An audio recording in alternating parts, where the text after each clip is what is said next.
Our guest today is Aida Khzrtian, who is an expert in emotional eating, eating psychology, and eating behaviors in general. Such a ripe topic for so many of us who work with clients on eating better, which is probably most of us. Aida helps us understand what emotional eating is and isn't, why we do it, how willpower fits into the conversation, and some strategies to help our clients live with a happier and healthier relationship with food. You're going to learn so much from this conversation. So please enjoy this important and in-depth chat about emotional eating with Aida Khzrtian. Hi, I'm Erin Power. And I'm Laura Rupsis. We're certified health coaches, and this is Health Coach Radio. This podcast is about the art, science, and business of health coaching. We share our insider tips to help you become a better coach and entrepreneur. And we interview expert guests to discover how they've made it in this growing field. It's time for health coaches to make an impact. It's time for Health Coach Radio. Hello, Aida. How are you today? Hi. I'm good. Thank you. How are you? Hi, Erin. Hi, Laura. We are so excited to talk to you because gosh, when health coaches are working with individuals around food, this is a huge topic, sort of the psychology, which is, we're not psychologists, but there's a fair amount of psychology in coaching, and there's a lot of emotion. And you add emotion and psychology and food together, and boy, can you have a quagmire.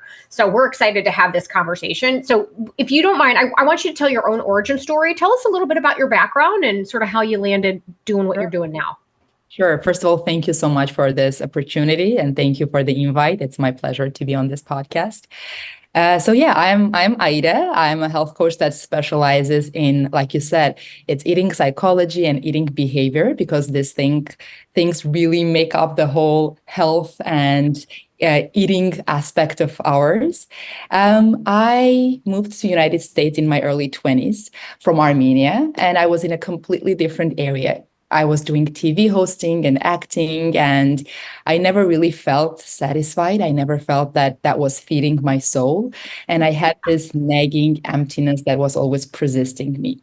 But I think perhaps it was this big change of moving to a different country, or not finding myself, or comparing myself to others, that led me into thinking that I wasn't good enough the way I was, and I needed to change something. And that change should start from the way I looked. And that made me delve right into the world of dieting and fitness and over-exercising, counting every bite and measuring every single food I eat and being obsessed with the scale. That became my norm. And I soon found myself in this vicious cycle of restricting and then binging and then self-loathing.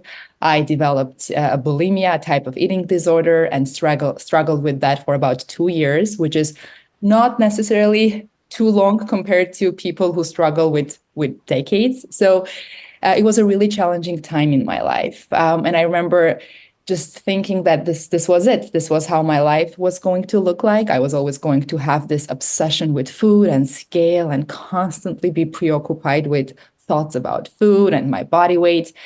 And I remember after yet another binging episode, I just buried my head in my hands, and I realized that no, I needed to change something, and I needed to start my healing journey. And of course, it was a process. I started by, first of all, reading a lot, delving right into the science of our brain, how the brain forms habits, and how the so-called addictions are formed. How can I have a better and healthier and happier relationship with food? I did my own therapy to work with my own emotions. And it was years of practice, it took about 2 years as well, to feel that I have this comfortable and healed and happy relationship with food, where it's very peaceful, it's very free, and it doesn't take up a lot of space in my mind, because life is so beautiful and there are so many things to think about, and food is maybe not the most important, or food itself is of course great, but thinking and obsessing about food is probably not the best way to use our brain space, which I was doing for years.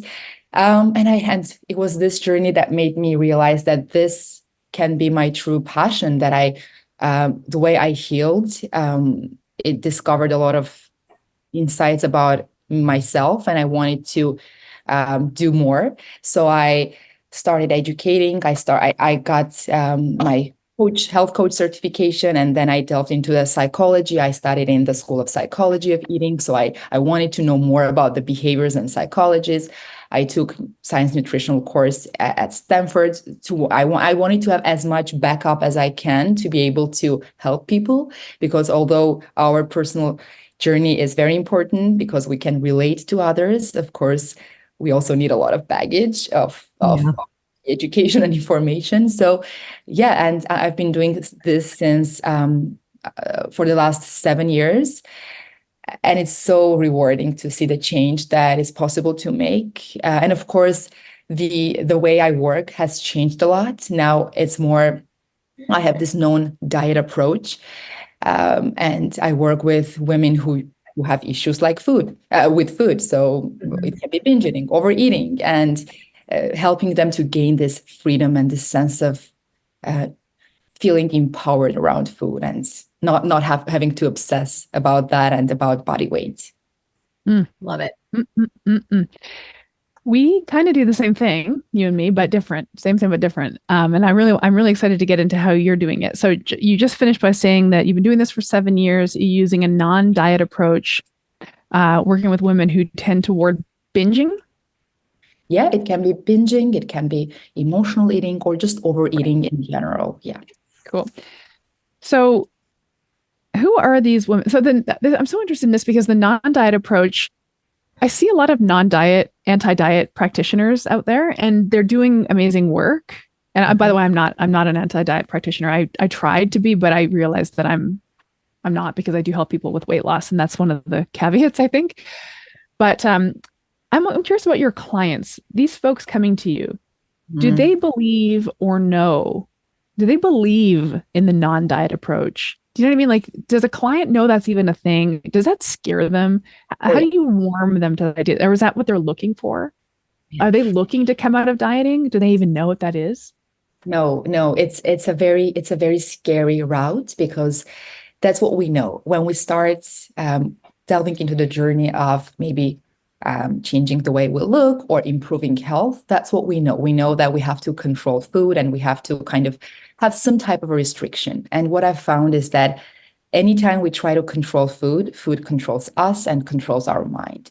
And of course, there are sometimes there are so many pitfalls in when you talk about intuitive eating. Sometimes people think that it's eat all you want, how you want, whenever you want type of diet, which is not. There is so much work that goes into it. And eventually you end up having an eating pattern that might look restrictive for someone, because by listening to yourself, your own body, you have naturally so-called restricted some types of food. For example, I don't dairy, it's gluten, or you don't want to eat a lot of sugar because you felt that sugar doesn't help you. It's not doing any good to you, but it's not obsessive. So what I'm saying is that even in my approach, I do believe that we have to have some guidelines around food, but that guidelines should come from our intrinsic information, the way we practice with the knowledge that is provided. So I provide with the knowledge and information, and then I leave out a lot of time for the client to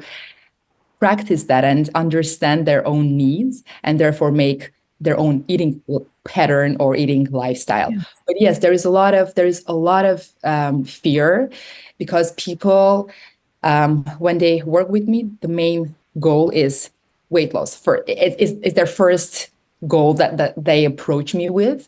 But I always say that in order to think about weight loss, we have to first heal our relationship with food, because they have to come in order. We have to bake the cake in order. We can't just work on our weight loss, because we're going to have this vicious cycle come in, and we'll find ourselves just restricting and then overeating, binging. So having this free relationship with food, that scares people, because that can mean, oh, maybe we will gain some weight. Maybe weight won't change. And that is true, because there is a period of time where there might be no change in weight, or our weight might even increase, because when we give ourselves the freedom, we might even, yes, overeat. But it takes some time for us to adjust and really tune in with our own hunger and our own desires. So even though people come in with a lot of fear, I tell them that it's okay to be scared because it is a scary journey. And let's just walk this journey together with the fear present because we can't leave the fear out. And let's see how your body will react. And one thing that I like to always mention is that sometimes, in order to lose weight, we have to gain life, because sometimes we've concentrated so much on weight loss that we've forgotten how to live. So we have to pay attention to different aspects of life, and then weight loss sometimes does happen when we give ourselves the freedom and the ability to choose. Yeah. Wow. It's interesting because the school that Erin teaches at and that I did for a while, and we graduated from Erin and I, we've done a lot of programs. We have this in common, this Primal Health Coach Institute. And while we talk about the term calories from like, this is what they are, we don't really dive into like macros and dialing all that stuff in, because to your point, it gets you into this sort of dieting paradigm that I have to somehow restrict calories to get, rather than just using it as a piece of information that helps us actually feel better and decide what eating pattern makes us feel better. And we've managed to sort of, I guess, hijack the word diet from just, hey, these are the foods I eat habitually. This is my diet, the foods I eat habitually, to I'm on a diet and I feel the need to restrict myself. So from like an emotional and a psychological point of view, I wonder how much of this comes from, it's all our environment, right? The environment we're in and where these emotions are coming from that's triggering this use of food to serve another purpose other than what food is supposed to do for us, which is provide nutrients, right? I don't even want to use energy. That's part of it, but we need nutrients, and we find ourselves using foods to serve another purpose. And I'm wondering if that's part of, because that other purpose is missing somehow. Whether we're trying to replace it, whether we're trying to add something to it, whether we're in search of some sort of emotional support, like comfort or something of that nature, because the entire quote unquote diet industry has taken food and it's simplified it down to these components, that these simple components have now overcomplicated everything, right? So I would love to really kind of dive into this like emotional side, because one of the questions that we sort of were going back and forth with an email was the difference between emotional eating and binge eating. I got to imagine there's an emotion that drives binging, but I would kind of like to dive into this like emotional side of this. What are we trying to accomplish? And it's probably different for each person, but I'm sure in your work you find some commonalities. Yes, 100%. But first of all, I would like to clear that emotional eating, yes, can be different from binge eating and other types of overeating. And I found that sometimes emotional eating is used as an umbrella term to describe any type of overeating. But it's not true. There are some nuanced differences, and these differences help us to understand what kind of strategies we're going to use with coping. So let's just define what emotional eating is. And emotional eating is a type of overeating because we eat more than we physically feel good to either suppress or soothe negative emotions, whether that's stress, anger, boredom, sadness, loneliness, or as a celebration to honor joy and happiness, because we have food around celebrations, and that's very human. We've always done that, and we're always going to do that. But the reasons why we do that and what can we do with that, let's dive into that a little later. I would like to talk about other types of overeating to have this clear canvas to work on. So we have emotional eating, we have binge eating, and we have eating to the point of feeling uncomfortably full. So binge eating is an entirely normal reaction to restriction, whether that's physical restriction, so dieting, or whether that's mental restriction, which means that we have this strict rules and beliefs around food. We're not maybe on a diet, but we still have this mentality going on. So it's eating, let's say, more slices of cake than we feel comfortable because we've restricted carbohydrates for the past 4 weeks. And what's important in binge eating, that after we do this, there is a lot of shame, guilt, judgment, and self-loathing that follows. So for the binge eating, it's important to understand the triggers, which is usually the restriction, and then what happens afterwards, which is usually this cycle of self-loathing and judgment. Or we have these mental restrictions. We know that one food is good, quote unquote good, one food is bad. And when we break a rule, we tell to ourselves that, oh, well, we ruined it. We might as well just go all the way and eat everything we can. So we get into this cycle again. This is binge eating. Then we have eating to the point of feeling uncomfortably full, which can happen to most of us, which can happen to people who have this very calm and happy and healthy relationship with food. And it's very technical. For example, we go to a party. There is a lot of great food. There is pizza. We have conversations while we're eating, and maybe we're not mindful enough. Maybe we're not present while we're eating, and we overeat. We have more slices of pizza than our body felt comfortable in. But that's okay. Oh, well, we feel tired. We feel sluggish. We feel a little maybe nauseous. But other than that, there are no emotions involved. And then they bring out the dessert, and then we want to try from it a little bit of yummy dessert. So but there is no self-judgment that follows afterwards. We may naturally eat less the next day because we've eaten so much the day before, but it's just this natural cycle. And it's normal. Every one of us will do that at some point during parties and celebrations. So it's very technical. With emotional eating, however, there are a lot of emotions involved. And it's usually because we have this unmet, undigested emotion that we want to solve. And we turn to food, or we turn to other unresourceful behaviors. That's maybe alcohol, or maybe shopping, or maybe watching a lot of TV. And we know that these things will never solve the problem, but they do bring us some level of comfort, like food. It's very human to feel comforted and calm after eating food. It's in our DNA that food is making us feel a little better. Babies, they cry, we give them breast milk or milk from the bottle, and they feel better instantly. So thinking that we will never emotionally eat, or emotional eating is inherently bad, is not a good approach. We will always do this, but of course it can become a problem if that's the only way we deal with our emotions. I'm learning so much from this. And the thing is, so I work, like I told you before, I work with clients in a similar kind of way that you do. I work with clients who have been dieting their whole lives and just don't want to anymore, but don't know where to begin with that. Now, I don't come at it from the psychology of eating piece. I'm super curious about it. I have so much curiosity. I feel like that's probably the next certification I need to go and collect. But can you walk me through this? And I don't know, when my clients come to the calls, my coaching calls, and say, well, I really screwed up. I reached for the milk chocolate and then I just couldn't stop. And I want to explore, like, well, tell me more about that. Like, what was the sort of circumstances leading up to it? There's no judgment in having done that, but like, let's just play the tape and see what happened there. And they'll say, well, I did it to soothe myself. I wanted to feel better. I just wanted to feel better. So I reached for the milk chocolate. And in my head, I think to myself, well, do you feel better? I wonder if is that a question that we should be asking people, or is that not the question we should be asking? Because I want people almost to connect to, I ate it to feel better.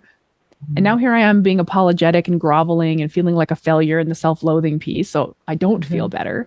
Is there some use in helping people connect to whether they actually do feel better or not when they think they do? Like, we think we're soothing, and maybe we have that momentary, like, that felt nice. And then it just spirals into this self-loathing piece, which doesn't feel good.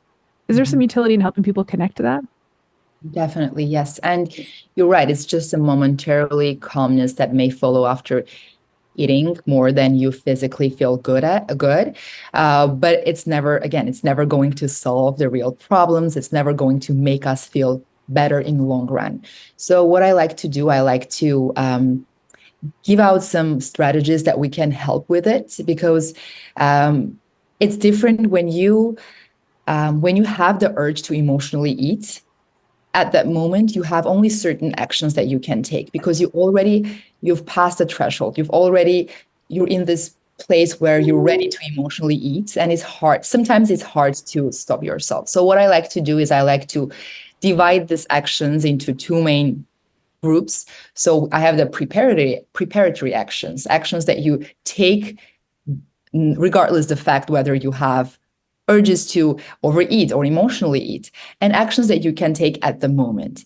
So when you prepare yourself for the future emotional eating episode, what you do is you make a menu of things that actually make you feel good, feel better. So these can be, I usually find that some type of a social interaction always works the best. So maybe calling a friend, maybe talking to a trusted person, maybe talking to your spouse, just doing some type of a social thing, because we're social beings and it's so, so important. But a person can make their own menu. So maybe that's, watching the sunset, going for a walk, taking a bath, just doing these simple things that does really make you feel good. And practicing that, even though you don't feel the need to do it, but having this, when you practice, you train your muscle. So when the time comes when you do need some emotional support, you instead of turning to food, you already have your menu, so you can choose whatever is more convenient at the moment. So that's one of the actions. And one thing to prepare yourself as well is observing, instead of reacting, being more observant. So I always like to bring out this very simple example. Let's say you have an itch in your arm is itching. Instead of going and scratching that itch, let's just observe for a moment. No itch is going to be there forever, but let's just see what sensations do we have when something comes up and we want to react. So instead of reacting, let's just observe. Maybe the itching sensation is subsiding. Maybe it's becoming more. What is happening? So again, we're training this muscle of observance instead of just going for it and reaching for food.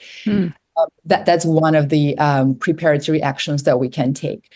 And also I would like to mention one important thing is just naming the emotions, checking with ourselves, maybe checking in with ourselves maybe twice a day or even once, doesn't matter how many times we do it, but making a habit of asking ourselves how we feel and trying to name the emotion. And that itself is so powerful. It feels and sounds very primitive, but it can help us to process and digest emotions, because we've never learned how to do it. And we need to start by just telling ourselves, okay, how do we feel? And sometimes there's so many contradicting emotions that might come up. It's like I'm feeling excited and nervous and sad at the same time, or that's a good point to start. I love that. I know you want to get it. That's awesome. So we have the preparatory actions and the actions in the moment, which we're going to get to. But these preparatory actions, to summarize them, are great. So this menu of things that make you feel better. And what the way you frame this is, if we can get people doing this in the moments outside of their emotional eating moments, we are training the muscle, right? And I was thinking about this as you were saying that. It's sort of like gratitude journaling. Hear me out. One of the benefits of gratitude journaling is if you practice seeking and finding and observing gratitude, then when you're out in the world living your life, gratitude comes to you more easily. Same idea, right? If I'm generally writing down and clocking these things that I find pleasure in and that help me to soothe my emotions, then when I'm presented with this moment, I've been practicing that in sort of a theoretical way. So I can see. I have a question to follow up on that, but I just want to circle through my notes here. One thing you said was really interesting is that when you feel the urge to emotionally eat, you've already crossed the threshold. So you're already there. Like it's probably hard to claw back from it. So having strategies to just handle the very existence of it, the reality of it, is really what we're talking about here. So in the interest of these this menu of things, should these things never be food? Should they be like the opposite of food? Or is there some utility in having like a menu even of food items that are enjoyable but aren't naughty, that don't put us into that spiral of self-loathing? Like if I really love, I don't know, chicken wings. I don't know. That's a really weird example, but they're less naughty, but they scratch the itch in a manner of speaking? Or do we want to keep these things out of the food realm completely? What I would suggest is when you have the menu, keep that out.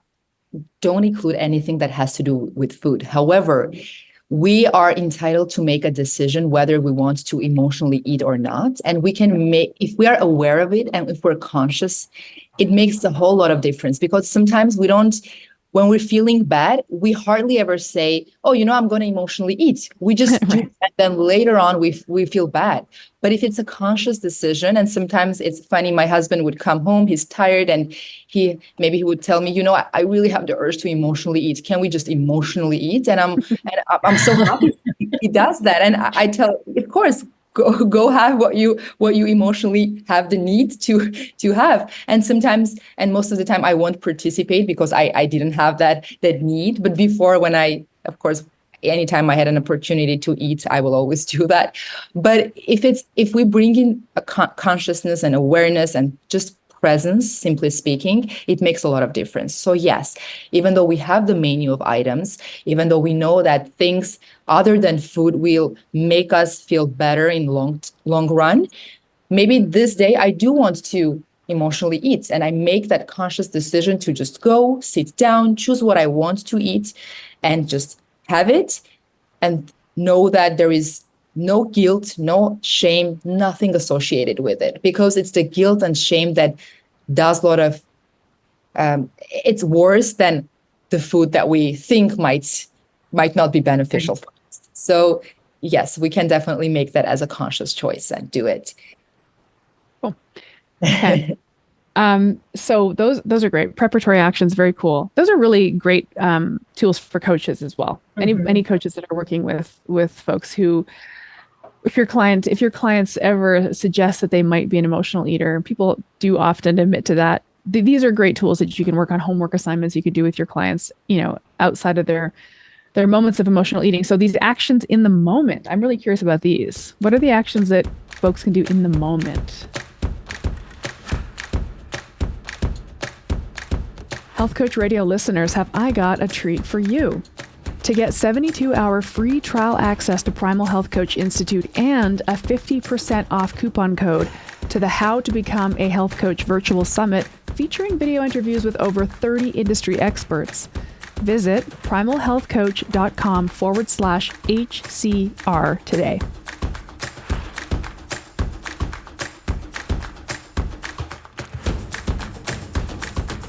So when you are in the moment, it's again, first of all, just inviting consciousness, being conscious. It's very simple, but when you are trying to reach out for that food, just ask yourself, okay, what am I doing? Again, consciousness means awareness. Awareness means just presence. So it means that the witness part of ourselves notices what's going on. And let's just observe how we feel. Where does it feel? Where do we feel the need of eating? Does it come? I usually like to be more clear. I like to ask, do you feel the need under your shoulders or above your shoulders? So is it in your brain, in your head? Is it in the surface of your thoughts, or is it below your shoulders? Is it coming from your stomach and from your maybe from your gut? And it's a different type of feeling, because sometimes what we find is that people who think they're emotionally eating, they do actually satisfy a physical hunger. And they think they're emotionally eating, but they're not. So it's important to just observe where the feeling is coming from and just be with it. That's why we've practiced observing, not reacting before, so we know how to do that. And you have the menu. You can, maybe it's on the fridge, maybe it's in your phone, maybe it's in your mind. You ask yourself, can you do something else other than food? Maybe I should call a friend. Maybe I should listen to music, anything that will make you feel better.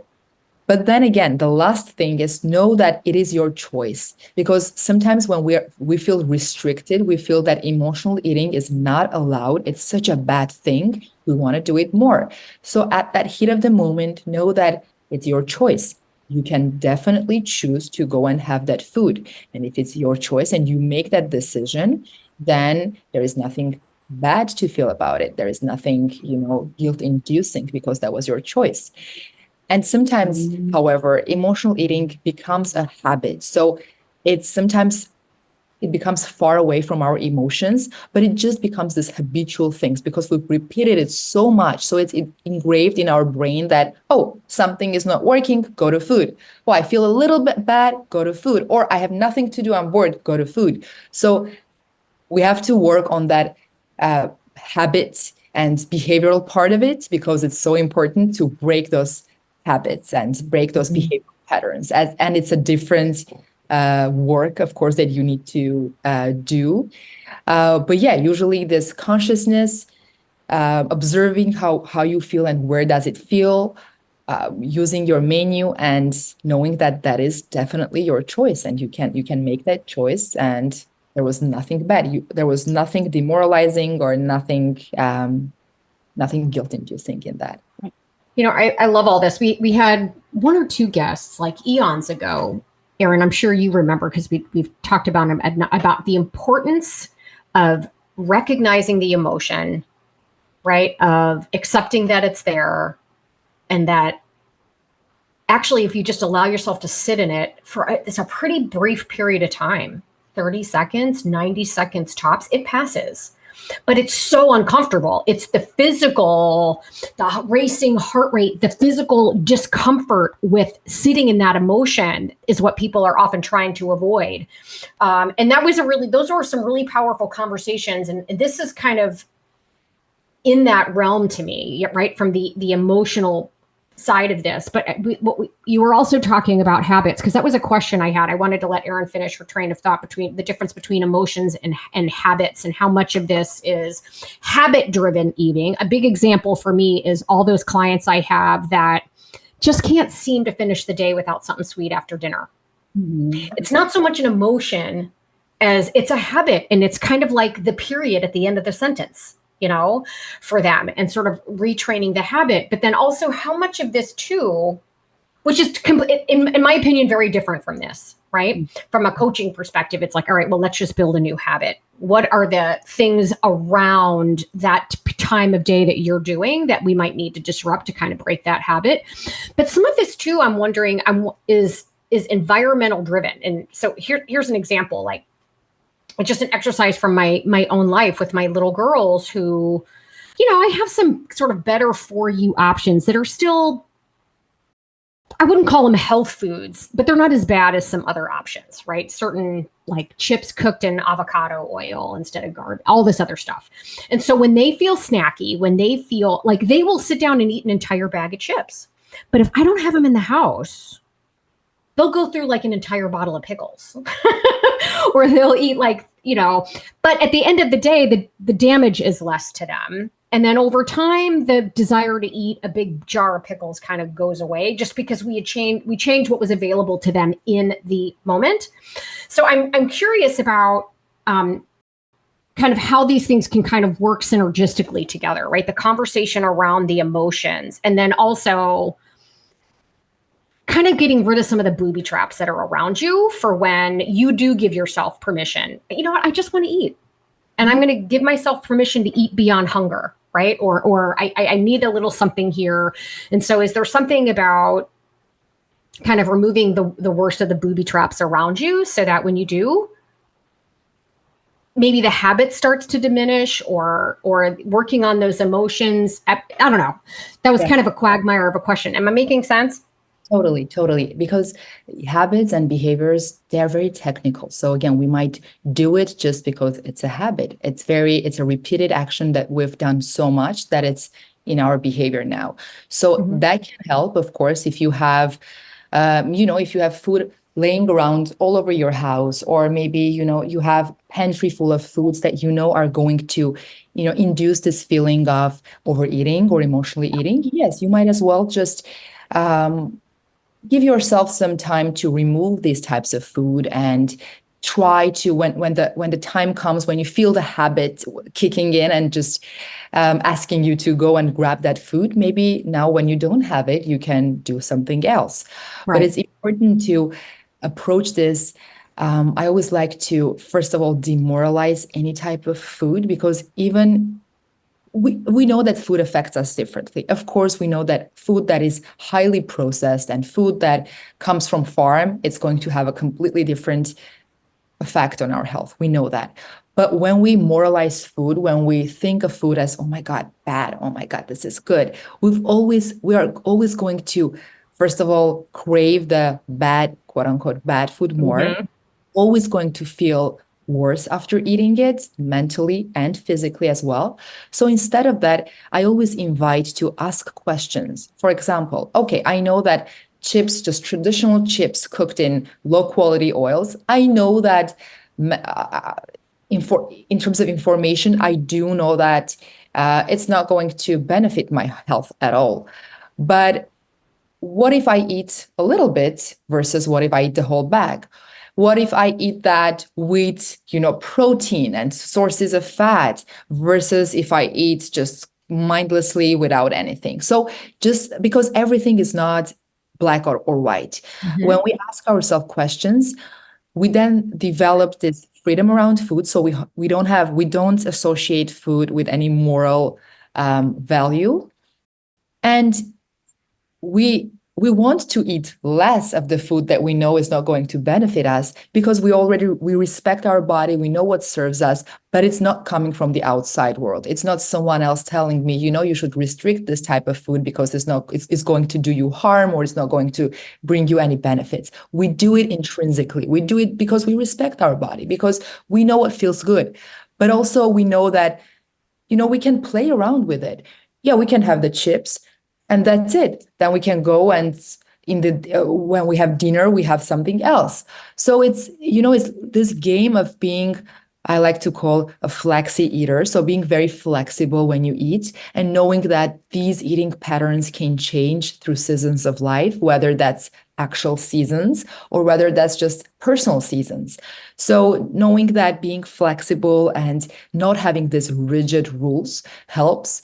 And it takes time for us to develop our own so-called rules and guidelines around food, because without that, it's very chaotic. If you tell the person to just go eat whatever you want to eat, whenever you want to eat, like we've talked in the beginning, it can be very scary and chaotic. So it's important to give out that information first, let them practice, and then bring in the intuition. And then with the information, practice, and intuition, we have this, again, eating pattern where we just have guidelines around food that makes us feel good. And that guidelines can change maybe every 3 months, or I don't know, every month, depending on how we feel. Mm-hmm. Yeah, that's cool. The idea of taking the morality out of food is really important. And I think we can model that for our clients a lot. When they come in and they're feeling apologetic or self-loathing of a food choice they made, we can model it by saying, it's just a food. Maybe it doesn't make you feel as good as other foods do, and that's okay. Like, we know people already know that potato chips are not a healthy food. You don't need your health coach to tell you that. Like, that was a naughty choice. People already know. They know what foods are good. They know if they eat more vegetables, drink more water. Everybody knows this stuff. So I think if we can sort of like almost diffuse the morality, I really take pride in this. When somebody comes in admitting some naughty food they ate, it's like, oh, that's no big deal. Whatever. Oh, that happened. Let's not worry about that. That's happened in the past. Let's just like get the information out of it. So to your point, that's your first stop. It's like, this is just information with no morality to it. 100%. And imagine you enter a room where there are people you don't know, and someone tells you that, this person is very bad. They're a very naughty person. You are not going to want to talk to that person without even knowing them. You already have this preconceived notion that this person is bad. And if I talk to them, maybe they will do something bad to me. Same goes with food. If we have this idea that this food is bad, this food is naughty, even when we eat it, we're going to feel bad. We're going to feel bad both physically and mentally, because we've had this information sent out to our brain that this is bad. But again, it's in the context really matters. So when is it beneficial for us? When it does serve us, when it doesn't serve us. So all those questions, when we start asking them, it just becomes very, very freeing and very empowering to eat and make choices. Yeah. It just takes the big dealness out of it. Oh, yeah. It's like we shrug it off. I one thing I do like that to finish up on Laura's habit question, which I'm glad you took it there, Laura, because that was my next question too. Because people will come in and say, "Oh, that's just a habit. I just have this habit," and they're Right. sweeping their habits under the rug, and it's like, no, no, no. We're going to actually look at that. We're just going to look at it with non-judgment, right? But the way you described it is it's just very technical. It's simply a repeated action. That's all. That diffuses it as well. It's not some moral failing that you habitually reach for the Oreos.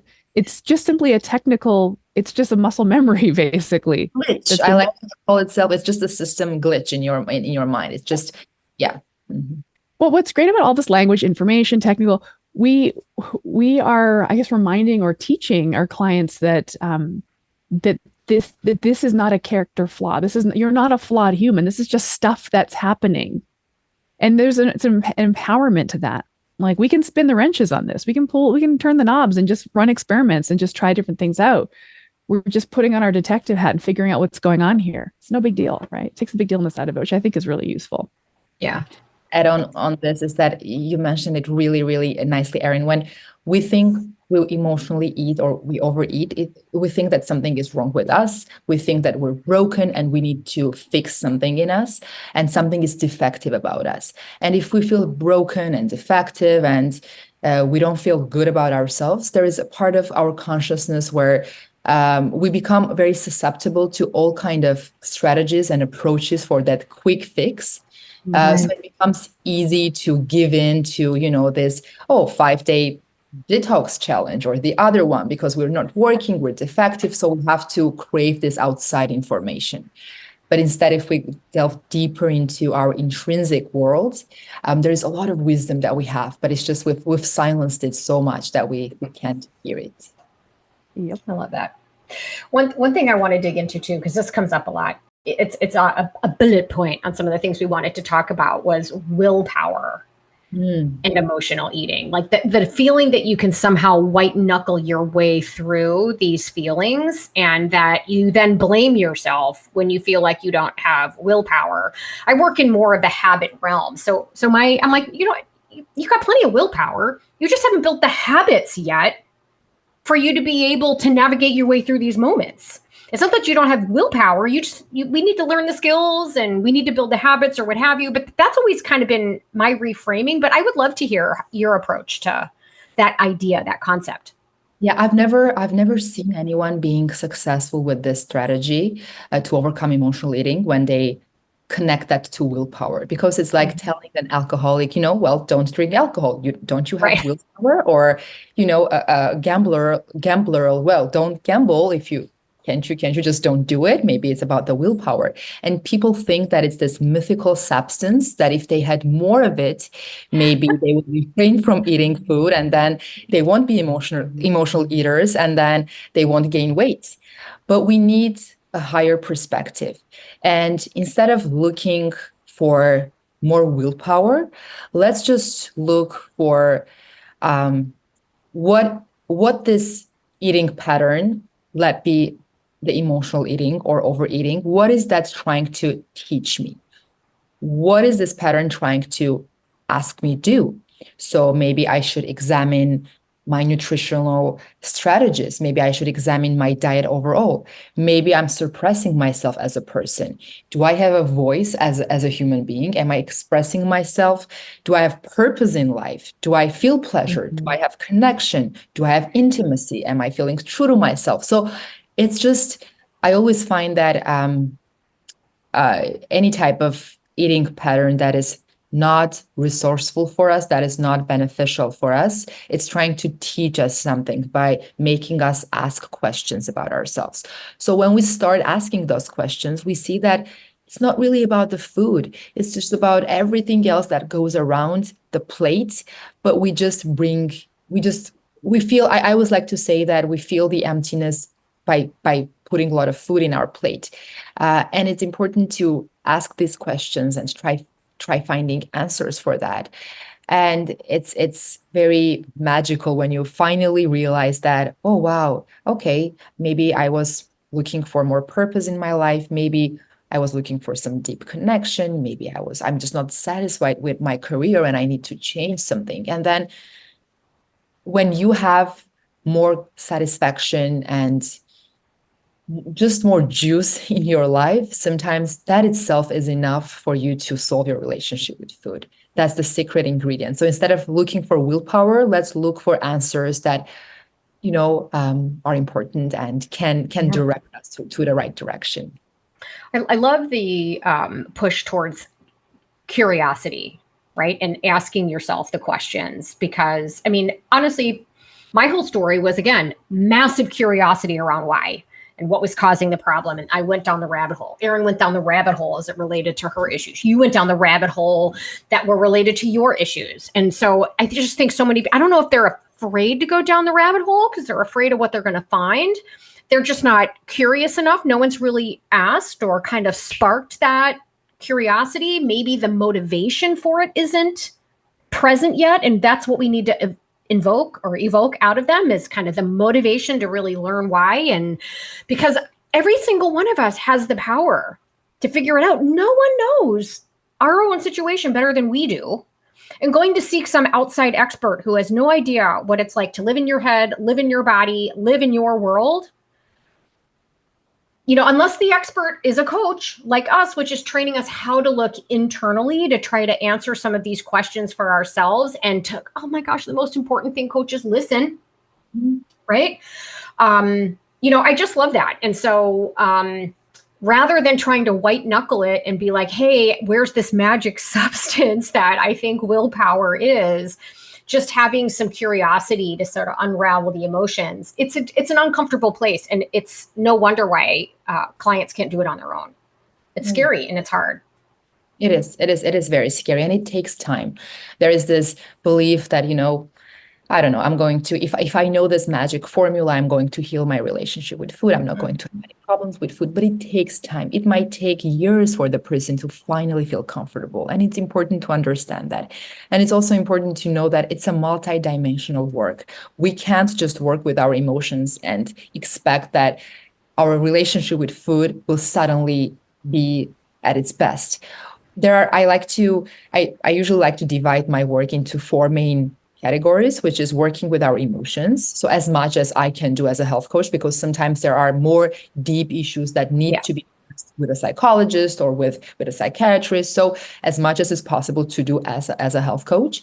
Then exploring the physical health, which means what kind of nutrition do you need? What kind of activity do you need? So emotions, physical health, behavioral patterns that we've also talked about. And the last puzzle piece that I like to always address is nervous system, because sometimes it's overlooked.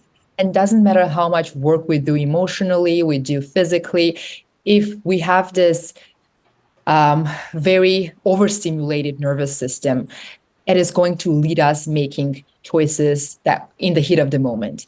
But instead, maybe we can find strategies to calm us down, generally to be more calm as a person. And if we do that, we will see that the urges subside, the urges to actually be reactive in any aspect of life. When you want to yell at someone, you start not doing it. When you want to go grab the food, you stop yourself because it's more regulated. Oh, huge. So I'm very excited about this. So my wheels were turning as you were talking about all this stuff, and you brought it back to the nervous system, which made me really delighted, because hang with me as I kind of work through this. There's something very ancient or ancestral here, in a manner of speaking, this biological imperative of seeking safety. The nervous system has to know that we're safe. The nervous system has to trust that we're safe. It's trying to figure out if we're safe. We're talking about food and people's relationships with food here, but you mentioned it's actually about more than food, right? So I'm bringing it back to this concept of satiety, which is a concept I work on with my clients. You use the word satisfaction, but satisfaction, satiety, same kind of similar word. They have the same root. The root of satiety and satisfaction is sate, which means enough. And there's nothing safer than the feeling of enough, but we don't have enough of anything in some cases. Time, energy, money, love, social connection, whatever it is. We may be lacking enoughness in so many categories, and we're seeking the enoughness in food I think there's something evolutionary there too, because food is the easiest thing to kind of get and procure, and the feeling of physical satiety maybe gives us that enoughness. I think this is like our lizard brain at play here. When we don't have enough of what we need in many categories, we go for food because it's like that's a problem that I can solve. That's satiety that I can specifically reach for. But we're unsatiated in many aspects of our lives. What do you think? Oh, yes. Spot on.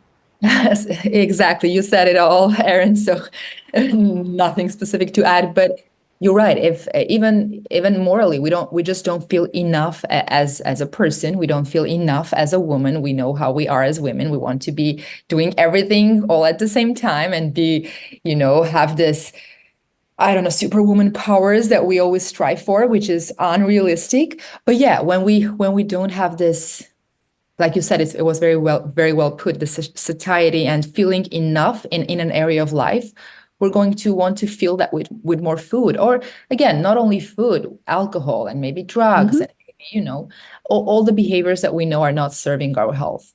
So this all comes down to working with ourselves and asking those questions and trying to find answers. And again, it's going to take time, and maybe you need more help in terms of going to talk to a therapist, because there are so many deep issues and traumas that I like to call undigested information that is left in your body, and you need to digest sometimes. And sometimes it's that work that can be your magic solution, although there is no magic solution. But there is something, usually with every one of us, we might be doing everything, but there's always this missing puzzle piece. And for someone, it can be working with traumas. For someone, it can be the nervous system regulation tactic. So it's always, well, we have to find this little missing piece. And I'm not saying that after finding this missing piece, everything will be, heavenly afterwards. Of course, you have this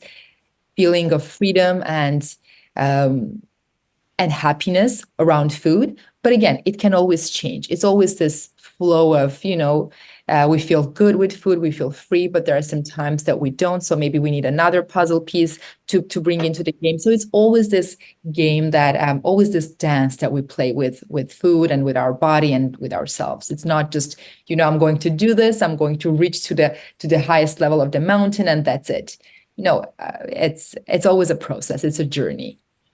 And just like you said, we feel that we can somehow reach to a point of total calmness and, not having any emails in our inbox, doing every work we can. And we strive for this bliss that will happen someday, but I don't think it's ever going to happen. And when you come to terms that this will never happen, you have such a relief that, it's never going to be great. It can be good, it can be bad. So it's always this dance with everything. Yeah. It's never perfect, right? Things, but to use Erin's word, something might not be perfect, but it might be enough right now. Yeah. But if everything's always perfect, then what is there to strive for? So, we want to be able to keep going because we want to reach, whatever goal it is we might be looking for, but that in the moment, like something's missing, that's a tremendous, there's your next Instagram post, Erin, right? This feeling of enoughness in other cases. I mean, I know a lot of people that habitually eat to the point of discomfort. And then they just feel sick afterwards. And that's got to be a big missing link that is just not being addressed. Like, I didn't get what I needed out of today. And so I'm going to get it out of my food because it's the most readily available thing within my grasp, and I can control it. And, it's my way of exerting control over these feelings is by reaching for what I do have access to. And you know what? The thing, like as a mom, I've done it, man. I mean, we teach our kids this, right? Oh, you lost the soccer game. Let's go get some ice cream to feel better. Oh, you won the soccer game. Let's go get the ice cream to feel better. So sometimes it's not even just, hey, that wasn't enough. I lost the game. I'm going to go get ice cream. It's also then this pattern of using food for reward. So we've got this use of food, connection to emotions on the good or bad sort of side of the spectrum. And, I don't know the secret to unwinding it other than, if you're a parent with young children, maybe to try to be conscious of that. But then as an adult, again, just the whole theme of this was just the consciousness and the awareness of your emotions and what's driving it in the moment, and being able to sit in it and view it from a place of non-judgment. And then the curiosity of, what can I do? Or where's this coming from? And I love the cue too, that I called it the emotional support menu. It's kind of how I wrote it in my notes. I don't know what you use, but there were so many just really phenomenal nuggets in this whole conversation. Thank you so much. Yeah. It was very, very nice having this conversation, because it's such a huge topic and we can always delve deeper, and there are always these little nuances and these little aspects. But I think that, if we had only an hour, so I think we delved into a little bit of pieces. So I hope this was helpful for your listeners as well.